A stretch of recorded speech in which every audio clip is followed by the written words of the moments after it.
Good morning, everyone. This is Reverend Dr. Cynthia Red of thepreachers.org, Single Woman's Breakfast, and Single Woman's Topic. Okay, there's been a Supreme Court case in the news media concerning Harvard University and the University of North Carolina. Okay, now I'm an alumni of Columbia College of Chicago, class of 1994. Let's take a look at what the Supreme Court has to address. The Supreme Court has to address affirmative action and whether or not a group of Asian students are allowed to attend Harvard University and the University of North Carolina with fair entrance requirements and not based upon racial selection. Now, racial selection, with me being a black woman, my mother is Caribbean Native American, my father's of mulatto descent, which makes me a black American woman. Now, most applications and most things I have to deal with in America because of Jesse Jackson, I'm saying we're African American, I have to put down African American, or even when I'm doing something in the ministry, I have to put down African American.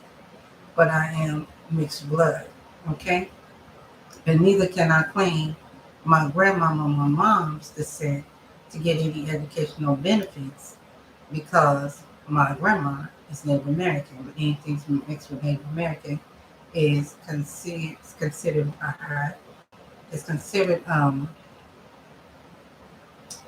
can't say anymore. Makes me so sad. I have you.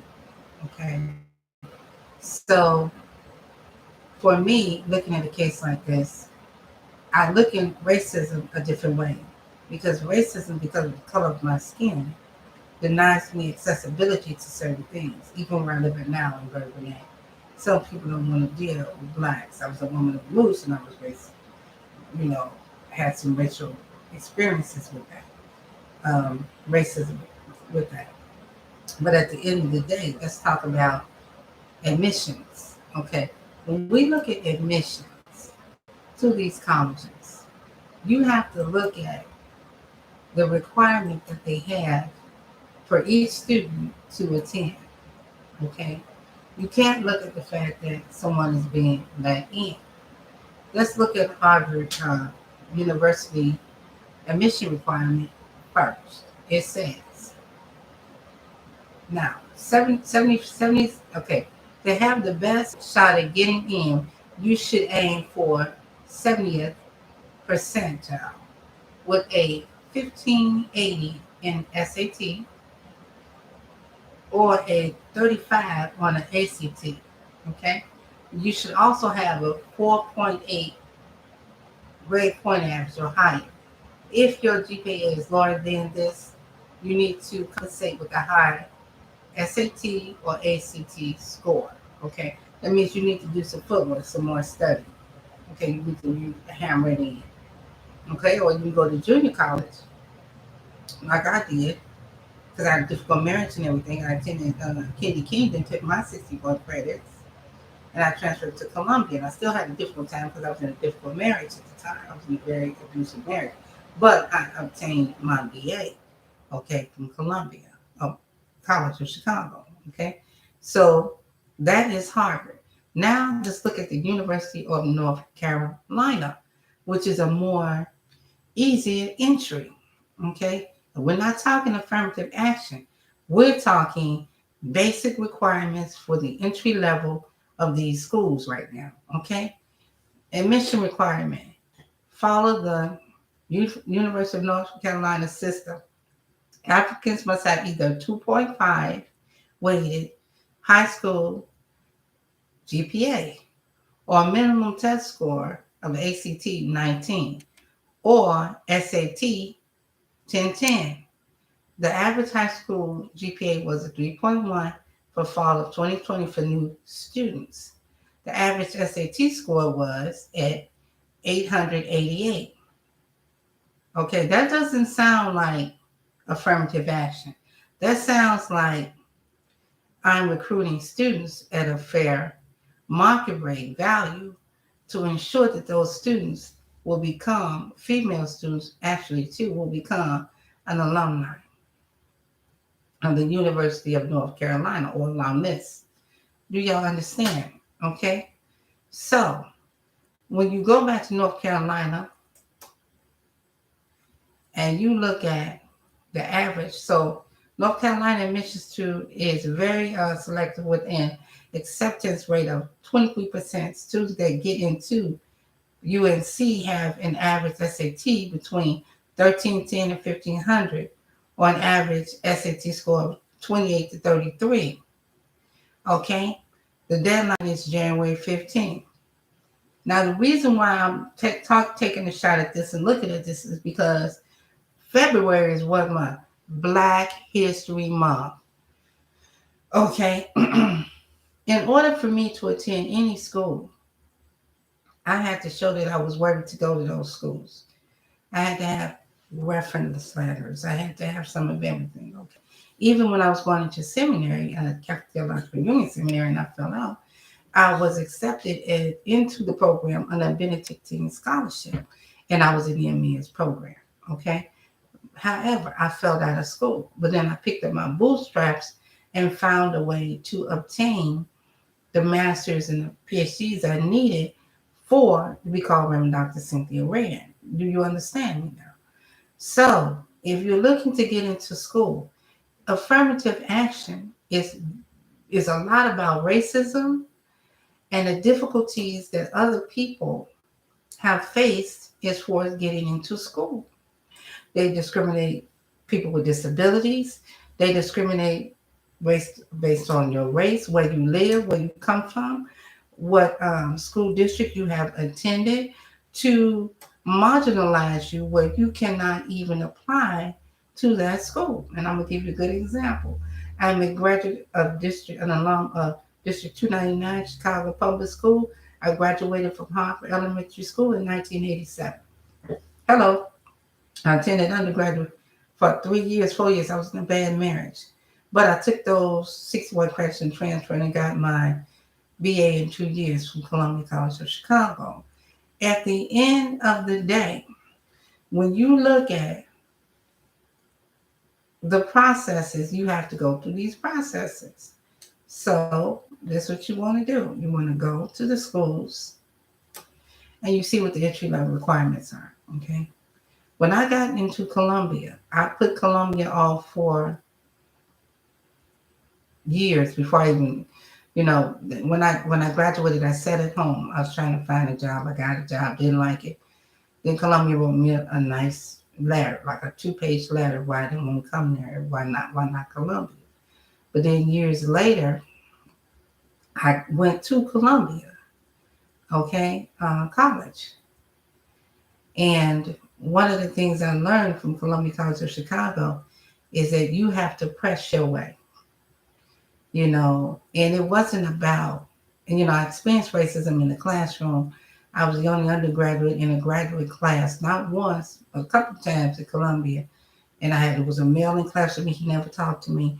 Then I experienced racism with a white girl just saying, don't give her a good grade. Look at her, and the teacher went along with it because I was a black student. I've experienced racism in a lot of ways, looking at academics. But as far as affirmative action goes, as far as I'm concerned, when I went out to Roosevelt University, I experienced a male being upset, like, who gave you this bachelor's degree? Well, sir, I earned it. And I completed Roosevelt University in 1999. Okay. Then from there, I waited some years and I went back to school for Ashford University, which is now part of the Arizona campus now. We combined, they acquired us. I got my MBA. I got a master's in information systems. Now, I hate computers. But when I was a student at Hartford High School, backtracking in 1987, when I said I wanted to be a brain surgeon, I said, you can't be when you're black. Black people don't become doctors. But heck, when I got sick and something got wrong with me, black doctors was waiting on me before I even got the primary I have now. I had a lot of black doctors, okay? So what I'm saying to you all is this. Affirmative action helps to stop discrimination against people with disabilities, women. And yes, race does play a factor in affirmative action, but that doesn't stop racism as a whole. What racism does is it'll take a look at itself because of affirmative action. When you argue a case based on affirmative action, you have to really prove the facts. And see, here's something I took some snapshots of for Harvard University because, the news media keeps airing the story and how they're trying to say, the students are lying. But the students are lying because look at this. If you look, find schools in me, okay. You look at Harvard University. You see this? I don't know if y'all can see this on my phone or not. You see this? You see how many percentages of whites and blacks, Asian, Native American mixed people in it? Because see, the truth be told, a lot of Asian people are mixed in with Native American. So is the Latino population or Mexican population. So we got how many students today? We got white at Harvard, 20,647, 39.95%. International, 7,294, 23.4%. Asian, 4,345 students, 13.73%. Hispanic, 2,915 students, 9.21%. Black or African American, 1,893,000 at a 5.98%. Multi-ethnic, 1,263,000, 3.99%. Unknown, 1,199 at 3.979%. Native, Hawaiian, or Pacific Islander, 31, 0.10%. Okay. Now we got another deal graphics. Harvard student racial ethnic demographics. Look at this. Can you see that? All right. Y'all see that? Look at these students. Okay. And look at what it says. Now this is Harvard. So Harvard is, let's see here. White, that's 40%. International, 23.1. Asian, 13.8. And Hispanic, 9.2. Black or African American, 6%. Orange, in the orange, no, nothing given. And unknown, in the blue, nothing given. In the purple, nothing given, and other. Then we go back over here and we look at Harvard again. Y'all see this? Okay. So for this one we got, turns out Harvard students aren't that smart. Oh, okay. So Harvard welcomes students from across the country and all over the world with diversity backgrounds and far-ranging talents and interests. Okay, African American, 15.9. Asian American, 25.9. Hispanic or Latino, 12.5. Native American, 1.1. Native Hawaiian, 0.5. That's a different statistic, okay? Now, when I was looking at University of North Carolina, I found something out different with the University of North Carolina, okay? I typed in how many, wait a minute, blacks are in UNC, right? I just typed it in, because according to APA, you can't go no more than 5 years old. And statistics on the internet, you can also look into your college course studies in the library and see if the statistics are actually right. Okay, so we know that's on the in-course online library will show you that.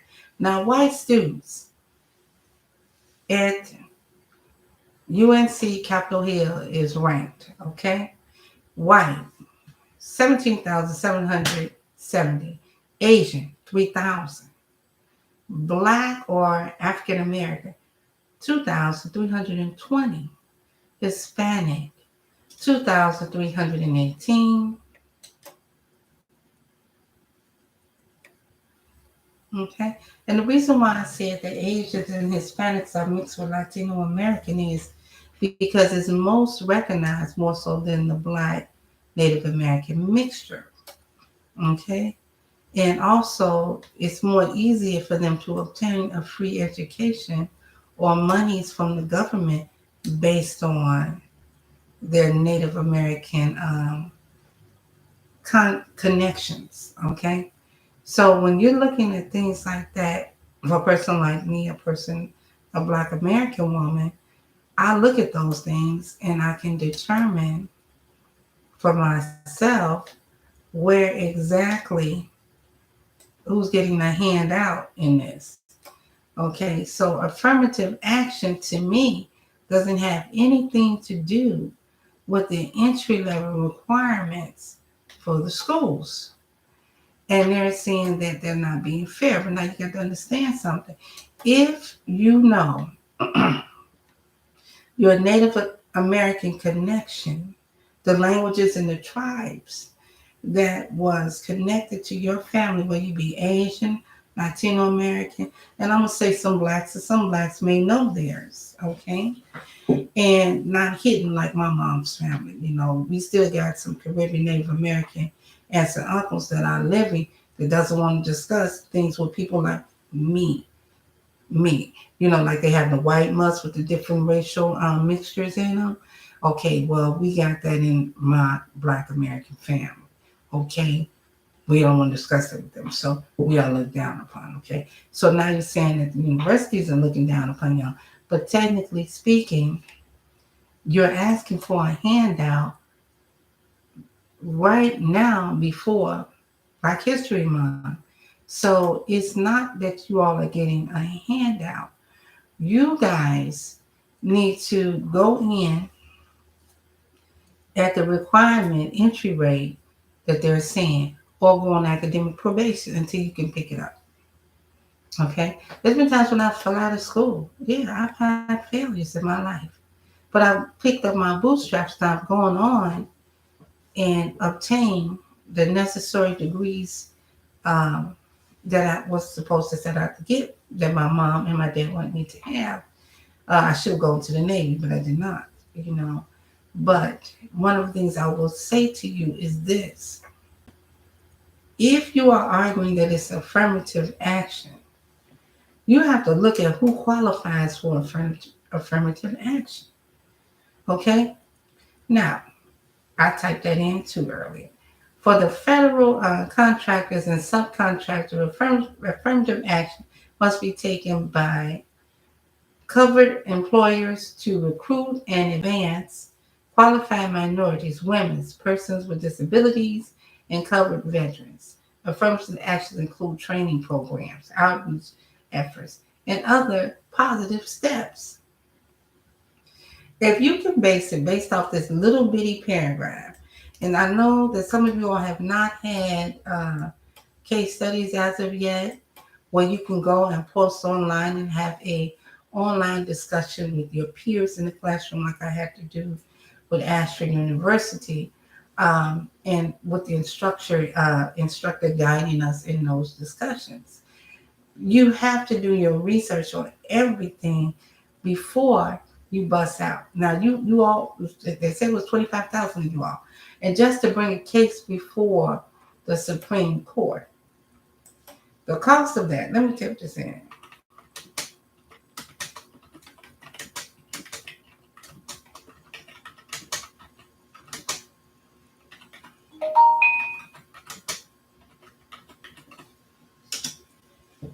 The cost of that, and the news media is saying there are 25,000 of you guys, okay? So you got to look at the criteria for this for the Supreme Court.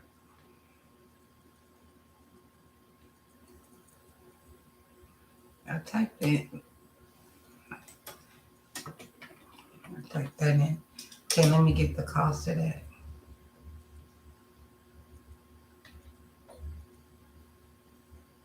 That's a $300 doc fee, which may be paid by a personal check, cashier's check, money order, or certified check made out to clerk, U.S. Supreme Court, Rule 38A. Okay.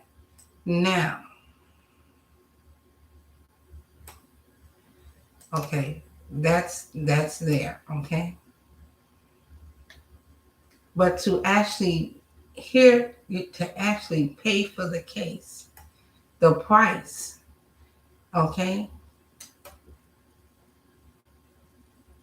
I see. I see one. I'm trying to wait for the screen to come up. But the Ashford cost, this case looked like it was over $1 million. Oh, here it is. It was $1,144,602 and 64 cents. Okay, this was a case that was brought up to the Supreme Court. Okay, that's how much this case cost, and that was in the Washington Post. Okay, so if you divide that by 25,000 students plus and growing, you can't change the entry requirement for these universities because they are some of the highest esteemed universities that we have. At the time when I entered into Columbia College, we were at an even playing field. You know, I transferred in with credits. A lot of people transfer in with credits. A lot of people that had high GPAs failed out of Columbia and didn't graduate with me in 1994. Okay, they didn't make it. Now, and they were white. Now we got some black players there, but these were some white kids failing out of Columbia. Okay, I mean it's failing by droves. All right, so it's not like we can take the stand of it's unfair to Asians and whites because you're taking this stance, and this case is right up before the Supreme Court, right at Black History Month, which is a few days from here. Okay, just a few days from here. What's the date? January 25th.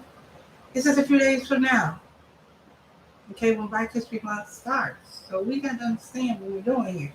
So to me, that's racism coming from this Asian group.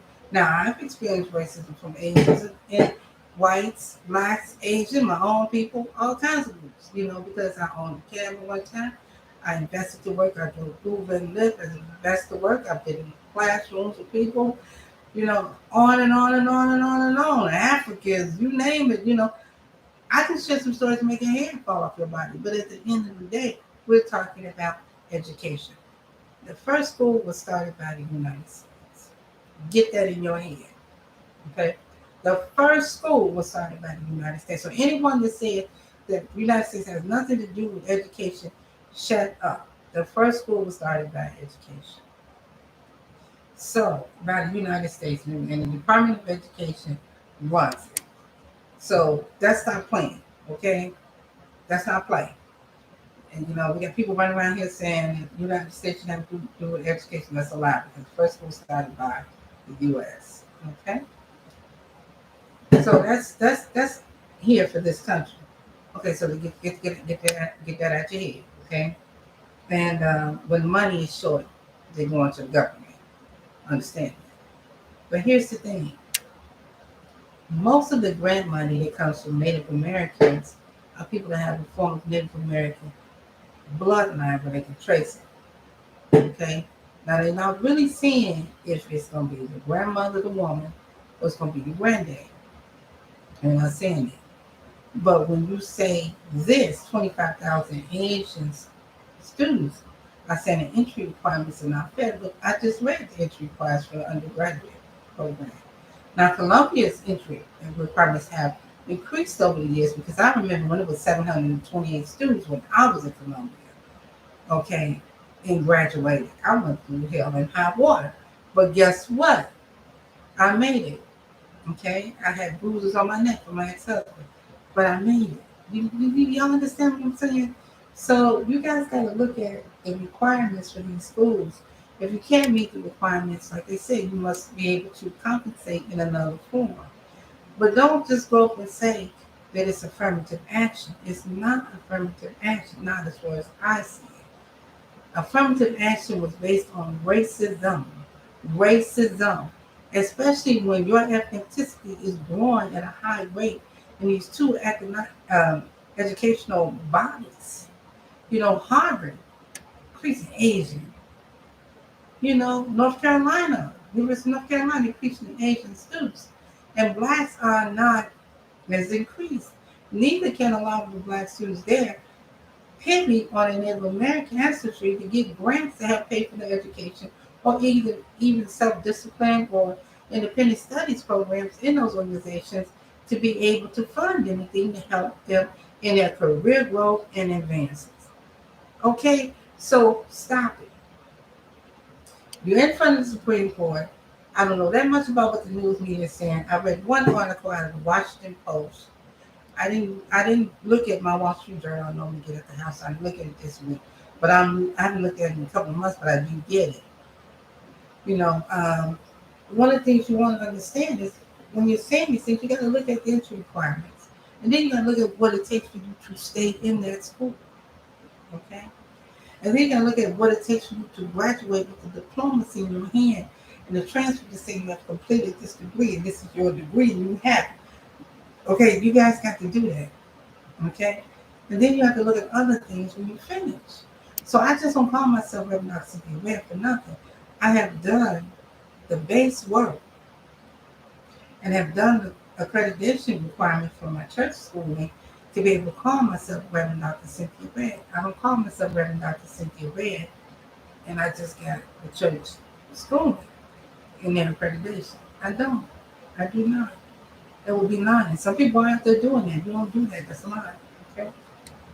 So what you want to do is and then I'm gonna say self-discipline. People do fall in this in education and background may help them with those different accreditations that we have out there in the United States and abroad. Okay. So we want to look at these things and we want to understand those things. But then I look at affirmative action, we look at disabled people, women, I look at it from that perspective. I don't look at it from and racism. Okay. Now, if someone tells me, Cynthia, I want to give you an opportunity to do something, right? And if I say, okay, I'm going to take that opportunity, but I'm going to first do it as one thing. You want to see me as one thing first, right? Look at my skin, black. Okay, a personal brown color. But oftentimes I got in places and it didn't even require this. It required me doing the work. It didn't require this. Because if it did require me being blind just to get into some place, I probably wouldn't go. I probably wouldn't even go. You understand what I'm saying? So this court case to me doesn't make any sense. It doesn't when I see Asian students, it, getting in and taking the population. It doesn't make any sense. So I'm trying to understand it. I don't understand this court case. I don't. I'm looking at them going, I don't understand. And you have to help the American public and everybody else understand. And then it's right before Black History Month. I don't understand. Y'all stay blessed and have a good day.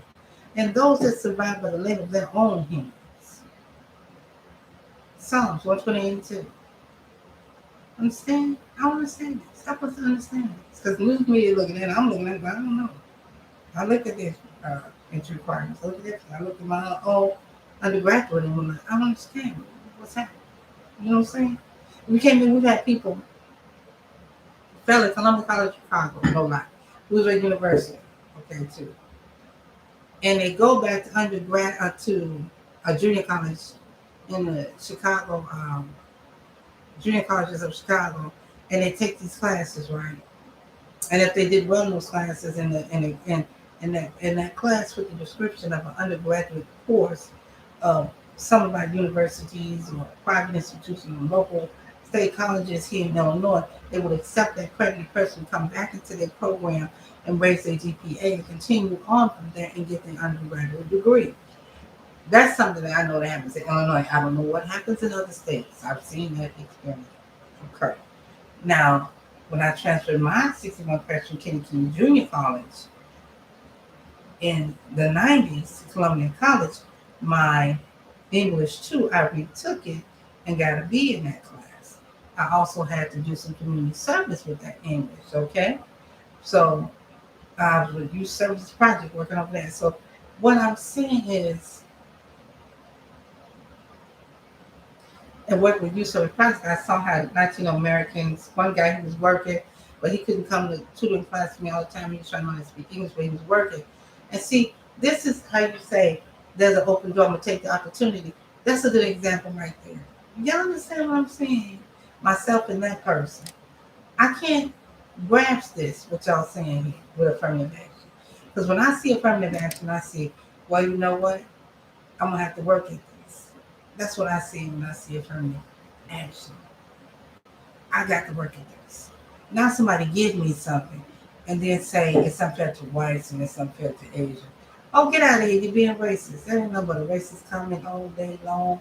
And it's in writing you said it. So even if you said it like I said it, or you put it in a long, extensive 50, 40 page, uh, whatever you want to give to Supreme Court, it's still a racist comment. Okay, so don't do that, because affirmative action for me is what I said it was when I read in the paragraph, and I do agree with it. But there are programs in place to develop. And if you want to be put and herded into affirmative action, you got to be ready to get in the program. Now, what it's also saying to me is that you guys can meet the entry requirements for that school. That's what it's saying to me.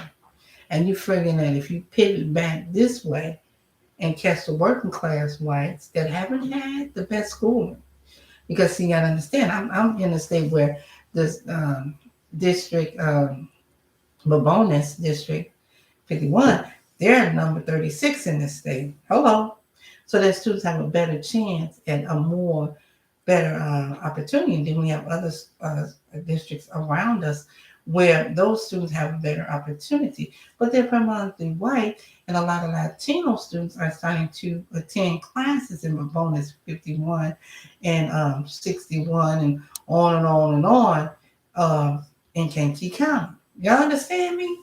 So, and it's not like they're saying it's affirmative action. Hey, I moved y'all, live here. This is my school district. This is my open door, and I can work it. And we got blacks to do the same thing. And we still experience racism in these districts, blacks and Latinos. But blacks getting it harder because there's fewer of us in the classroom than there are, the Latino community in the white predominant community. Do y'all understand what I'm saying? Because I see it for myself and I experience for myself.